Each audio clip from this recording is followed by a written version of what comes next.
ഒരു പ്രദേശം മുഴുവൻ ഒലിച്ചുപോയി. ഇപ്പോൾ ഈ മറ്റേ ജാക്കറ്റൊക്കെ ഇട്ട് നടക്കുന്ന ഒരുപാട് പേരെ ടി വിയിൽ കാണാമല്ലോ. SYS സുന്നി യുവജന സംഘം, SKSSF അതെന്താണെന്ന് എനിക്കറിഞ്ഞൂടാ, എന്തൊക്കെയുണ്ട്. അതൊരു മുസ്ലിം മഞ്ഞ ഉടുപ്പിട്ട് വൈറ്റ് ഗാർഡ് കണ്ടു. അത് മഞ്ഞ ഉടുപ്പിട്ട് വൈറ്റ് ഗാർഡ്, വൈറ്റ് ഉടുപ്പിട്ട് മഞ്ഞ ഗാർഡ്, ഇതൊക്കെ കുറേ എണ്ണം. ഇതുകൂടാതെ DYFI ഇവരുടെ ടീഷർട്ട് കണ്ടാലറിയാം. ഇന്നലെ രാവിലെ മുതൽ ധൃതി പിടിച്ച് തയ്യൽക്കാരൻ്റെ വിളിച്ച് വേഗം അത് കഴിഞ്ഞിട്ട് പ്രിന്റ് ചെയ്ത് അത് വിട്ടുകൊണ്ട് ഇവിടെ ഇറങ്ങിയിരിക്കുകയാണ്. റിസ്ക്കുള്ളമേക്കാണ് ഈ നടക്കുന്ന മുഴുവൻ സേഫ് ഏരിയയിലാണ്. ആശുപത്രിയിൽ അവിടെ ഇവിടെയൊക്കെ നമ്മൾ ദുരന്ത മുഖത്തൊന്നും അല്ല, ഇതിന്റെ അടുത്ത് പറഞ്ഞ ഇവന് പേടിയാ. അല്ല, ഇവരുടെ അവിടെ മലയൊന്നുമില്ല, ഉരുൾപൊട്ടുന്ന സ്ഥലം സംവിധാനമൊന്നുമില്ല. ഈ ആൾക്കാർ താമസിക്കുന്നിടത്തെ എന്നാലും ഈ ജാതി ശല്യം ഒഴിഞ്ഞു കിട്ടുമെന്ന് പറയണ ശരിക്ക്. അങ്ങനെ പറയാൻ പറ്റാത്തതുകൊണ്ട് ഞാൻ പറയണില്ല എന്ന് മാത്രം. എന്താ പറയാ, ഇപ്പൊ ഇന്നലെ സത്യത്തിൽ കമന്റ് ചെയ്യാനൊന്നും ഇല്ലെങ്കിൽ പോലും ചിലതൊക്കെ തിരിച്ചറിയണം എന്നുള്ളതുകൊണ്ട് പങ്കുവെക്കുകയാണ്. ഈ ഇന്നലെ മേപ്പാടിയിൽ പോയി നമ്മൾ. മേപ്പാടിയിൽ പോണ വഴിക്ക് പോത്തുകല്ലിൽ കാട്ടിൽ പോയി ബോഡി എടുക്കാൻ ആളുടെ കുറവുണ്ട് എന്നൊരു വിവരം നമുക്ക് കിട്ടി. ഇല്ല, അങ്ങോട്ട് ആരെയും കയറ്റുന്നില്ല എന്നുള്ള വിവരം കിട്ടി.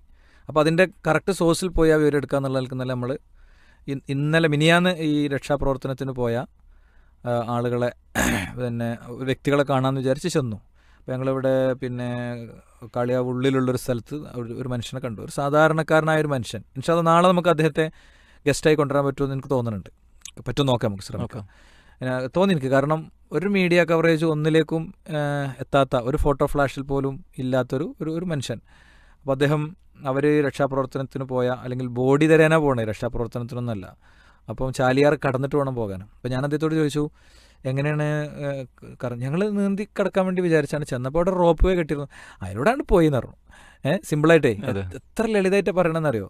അത് അയാൾക്കിപ്പോൾ ഒരുപാട് എക്സ്പ്രഷൻ ഉണ്ട് അവിടെ. ഞങ്ങളവിടെ ചെന്നു, ഇങ്ങനെ ഒന്നുമില്ല, വളരെ സിമ്പിളായിട്ട് അയാൾ പറഞ്ഞ് അപ്പുറത്ത് ചെന്നു. അപ്പോൾ അവർ ചെയ്തൊരു പ്രവർത്തനം എന്ന് പറയുന്നത്, ഈ ബോഡി, കാണുന്ന ബോഡി ഇങ്ങനെ ചാക്ക് കയറിയിട്ട് അതിലിങ്ങനെ കെട്ടി അവിടെ ഇങ്ങനെ വെക്കും. ഇങ്ങനെ വെച്ച് അതേ സ്ഥലത്ത് തന്നെ ഇങ്ങനെ വെച്ച് മുകളിലേക്ക് ഇങ്ങനെ കയറണം. 15 കിലോമീറ്റർ കയറണം. 15 കിലോമീറ്റർ കയറിയിട്ട് പിന്നെ അവിടുന്ന് ഓരോന്ന് പൊറുക്കി ഇങ്ങനെ വരണം. അപ്പോൾ അദ്ദേഹം പറയും, ഇനി അവിടുന്ന് 10 കിലോമീറ്റർ ഉണ്ട്, ഞങ്ങൾ നടന്ന് ക്ഷീണിച്ച് ആവശ്യമായി എത്ര വെള്ളം കൊണ്ടായാലും മതിയാകില്ല, അത്രയും ദാഹം ക്ഷീണമൊക്കെയാണ്. പിന്നെ അവിടുന്ന് അങ്ങോട്ട് പോകാൻ കഴിയാതിരുന്നതുകൊണ്ട് ഞങ്ങൾ പോന്നു. ഇനിയും അതിൻ്റെ മുകളിലൊക്കെ ബോഡികളുണ്ട്. ഇത് ഏറ്റിക്കൊണ്ടല്ലാണ് വലിയൊരു പണി. ഈ ചങ്ങാതിയൊക്കെ ഉണ്ടല്ലോ, ഈ വിഷജീവി, ഈ വൃത്തികെട്ടവന്, ഇവനൊക്കെ എന്താ അറിയാം ശരിക്ക്. SKSSF ആകട്ടെ, SSF ആകട്ടെ, എല്ലാവരും വളരെ ശക്തമായി സമരമുഖത്ത്, ഈ ഒരു പോരാട്ടമുഖത്ത് ശക്തമായി നിലനിൽക്കുന്നുണ്ട്.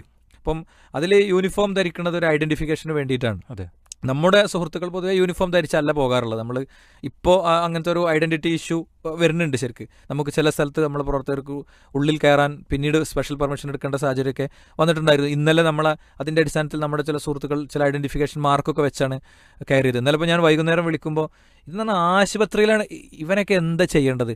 ആശുപത്രിയിൽ ബോഡി എടുത്തു, അത് ചെറിയ കാര്യമാണോ? ആശുപത്രിയിൽ ബോഡി എടുത്ത് കൊടുക്കണേ, തലയില്ലാത്ത ബോഡി. അതെ, തലയില്ലാത്ത ബോഡി, ഊര മുതൽക്കുള്ള ബോഡി, ഇതൊക്കെ എടുത്തു കൊടുത്ത ആളുകൾ മിനിയാന്ന് മൃതശരീരം പൊറുക്കാൻ പോയ, അത് എടുക്കാൻ പോയ ആളുകൾ പലരും വീട്ടിൽ നിന്ന് ഇറങ്ങിയിട്ടില്ല. ഇന്നലെ ഇപ്പോൾ നമ്മൾ കൗൺസിലിംഗ് ഡെസ്ക് അനൗൺസ് ചെയ്തതിൻ്റെ പ്രധാന കാരണം അതാണ്. ആ വ്യക്തികൾക്ക് വീട്ടിൽ നിന്ന് പുറത്തേക്ക് ഇറങ്ങാൻ കഴിയണില്ല, ഒരു റൂമിൻ്റെ ഉള്ളിൽ ഇരിക്കുകയാണ് ഈ കാഴ്ച കണ്ട് ഞെട്ടിയിട്ട്.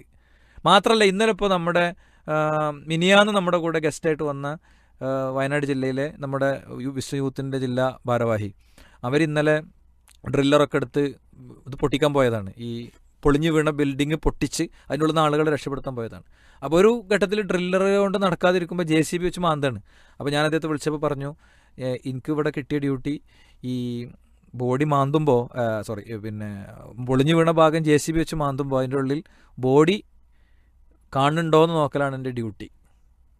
മനസ്സിലല്ലേ? ഇങ്ങനത്തെ ഡ്യൂട്ടിക്ക് പോണ മനുഷ്യർ, അവരെ ഡിപ്പാർട്ട്മെൻറ്റിനെ ഐഡൻറ്റിഫൈ ചെയ്യാൻ വേണ്ടിയിട്ടാണിത്. വ്യക്തികൾ ചിലപ്പോൾ അതൊക്കെ ഒറ്റപ്പെട്ട വ്യക്തികൾ മിസ്യൂസ് ചെയ്യുന്നുണ്ടാകും. എന്നിട്ട് അയാളെ പരിഹാസം കണ്ടോ ഷമീൽ? എന്താ പരിഹാസം? മഞ്ഞ ഡ്രസ്സ് ഇട്ട വൈറ്റ് കാർഡ്, ഒരാളെ കാണിച്ചിരട്ടെ ഇവനൊക്കെ എന്തെങ്കിലുമൊക്കെ പറയാൻ വേണ്ടി ഇത്ര. ഞാനത് ചോദിച്ചു, ഇവരൊന്നും നാട്ടിൽ ഉരുൾപൊട്ടൽ ഉണ്ടാവില്ലല്ലോ ചോദിച്ചാൽ അതുകൊണ്ടാണ്. ഇത്രയും വൃത്തികെട്ട. ഇപ്പോൾ മാത്രമല്ല, എന്തെല്ലാം വന്നു. ഇപ്പോൾ ഇന്നലെ വന്ന കമൻസാണ് സംഘപരിവാരത്തിൻ്റെ കമൻസാണ്. കുട്ടികളെ ധാരാളം കുട്ടികൾ അങ്ങനെ പെറ്റ് പ്രസവിക്കണതിൻ്റെ ശിക്ഷയാണ് പ്രകൃതി എന്ത് ചെയ്താണ്, കുറച്ച് ആൾക്കാരെ ഒഴിവാക്കിയതാണ്. അതെ. അപ്പോൾ ആളുകളൊന്നും ഇതിലൊന്നും പോണില്ലേ? മാത്രമല്ല, നമ്മൾ ഇന്നലെ നോക്കുമ്പോൾ ഒരു ജീപ്പ് BJP-ന്റെ ഒരു ജീപ്പ് അങ്ങോട്ടും ഇങ്ങോട്ടും ഇങ്ങനെ നടക്കുന്നുണ്ട്. നമ്മളാരും ഇങ്ങനെ ഇയാൾ ചിന്തിച്ചവർ ചിന്തിച്ചിട്ടില്ല. എന്ത് അതിവിടെ പിന്നെ ഒരു ഷോക്ക് വേണ്ടി നടക്കുകയാണ് ആണെന്ന് ചിന്തിച്ചിട്ടില്ല. വല്ലാഹി എനിക്ക് അപ്പം തോന്നിയിട്ടില്ല. ഞാൻ നമുക്കിങ്ങനെ നമുക്ക് നമ്മളെ പറ്റി ഇങ്ങനെ ഒരു സന്തോഷം തോന്നുമല്ലോ. അവരും ഇവിടെ രക്ഷാപ്രവർത്തനം നടത്തിയായിരിക്കും. അവർ പൊളിറ്റിക്കലി ഒരു മൂവിൻ്റെ ഭാഗമാണ്. എന്നാൽ പോലും അങ്ങനെ നമ്മൾ കണ്ടിട്ടുള്ളൂ. മാത്രമല്ല അവിടെ കൊടി വെച്ച ഒരു ടീമിനെ കണ്ടത് BJP മാത്രമേ ഉള്ളൂ. അവിടെ കോൺഗ്രസ്സുകാരുണ്ട്, യൂത്ത് കെയറിൻ്റെ ആളുകളുണ്ട്, അവിടെ ലീഗ് ഉണ്ട്, വൈറ്റ് ഗാർഡ് ഉണ്ട്, അവിടെ പിന്നെ CPM-ന്റെ ആളുകളുണ്ട്, DYFI വെച്ചിട്ടുണ്ട്. പക്ഷെ അവർ കൊടിയൊന്നും അവർ വെച്ചിട്ടില്ല.